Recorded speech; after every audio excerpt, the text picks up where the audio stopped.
Joined now by former Florida State defensive back Bryant McFadden. The excitement level, we're getting there. Almost. You're pacing yourself. One day. One day. One day.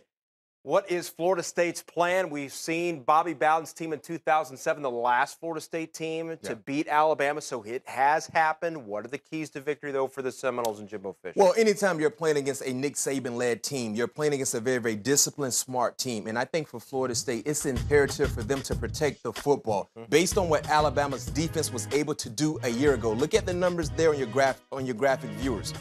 15 non-offensive touchdowns. That's impressive. They were tied for 5th in takeaways, turnover margin, plus 10. That was a defense that was great in forcing turnovers, and you have to imagine they will still have that same aspect. So you look at DeAndre Francois and crew.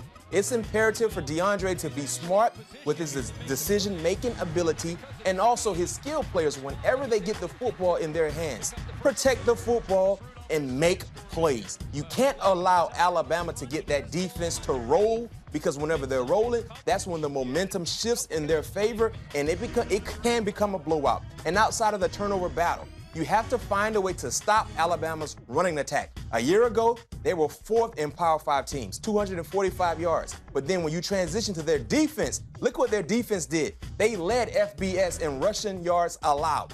Basically 60 yards they allow. So for Florida State, can they dominate the line of scrimmage, battle in the trenches on both sides of the football? Can they make Alabama one-dimensional? Can they stop the run? And then when you factor in the offensive style for Florida State, there's no more Dalvin Cook. Can they run the football against Alabama's front line?